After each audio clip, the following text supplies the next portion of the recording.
అందరూ పెళ్ళయిన తర్వాత జీవితం చాలా సంతోషంగా ఉండాలని, ఆనందంగా గడపాలని ఎవరైనా కోరుకుంటారు. అమ్మాయి అయినా, అబ్బాయి అయినా. అందులోని ఆడవాళ్ళైతే చాలా కలలే ఉంటాయి పెళ్లి మీద. పెళ్లి తర్వాత జీవితం ఎలా ఉంటుంది ఏంటి అని. ఈరోజు మనం మాట్లాడుకోబోతున్నది వృషభ రాశి వారి సరిపోయే ఉత్తమ జోడీ గురించి.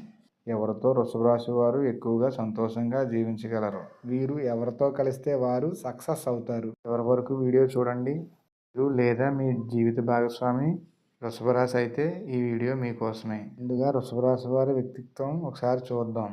వృషభ రాశి వారు సాధారణంగా స్థిరమైన వ్యక్తులు, శాంతి స్వభావులు, జీవితంలో స్థిరత్వం, ప్రేమ, విశ్వాసం ఇవన్నీ వీళ్ళు విలువిస్తారు. వీరు ఎవరినైనా ప్రేమిస్తే జీవితాంతం నిజాయితీగా ప్రేమిస్తారు. వృషభ రాశి వారికి కన్యా రాశి చాలా మంచి జంటగా ఉంటారు. ఈ రెండు రాశులు భూతత్వానికి చెందిన రాశులు కాబట్టి రాశుల వారికి జీవితం, క్రమశిక్షణ, భద్రత చాలా ఇష్టం. వీళ్ళిద్దరికి వివాహ జీవితం చాలా చక్కగా ఉంటుంది.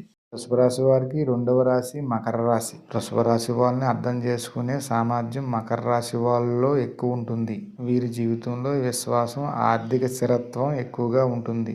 కష్టపడి ముందుకు సాగే స్వభావం ఎక్కువ ఉంటుంది. ఒకరినొకరు అర్థం చేసుకుంటారు. మంచి వివాహ జీవితం అవుతుంది ఈ రాశులు రెండాట్లకి. వృషభ రాశి వారికి మూడవ రాశి కర్కాటక రాశి. ఈ రాశి వారు సున్నితమైన మనస్తత్వం కలిగి ఉంటారు. ఈ రెండు రాశులకి వివాహ జీవితం చక్కగా ఉంటుంది. ఈ వృషభ రాశిలో కృత్తిక, రోహిణి, మృగశిర ఈ మూడు నక్షత్రాల్లో మీ నక్షత్రం ఏంటన్నది కామెంట్లో తెలియజేయండి. ఈ రాశుల వాళ్ళు వివాహం చేసుకున్నప్పుడు వివాహానికి కారకుడైన గురువు ఎలా ఉన్నాడో చూడాలి. జాతక చక్రంలో లగ్నం కూడా అతి ముఖ్యంగా చూడాలి. లగ్నం, గురువు, దగ్ధ రాశులు చూడాలి. రవి, కుజ, శనులు కూడా జాతక చక్రంలో ఎలా ఉన్నాయో చూసి ఆ వివాహం చేసుకుంటే చాలా చక్కగా ఆనందంగా ఉంటుంది.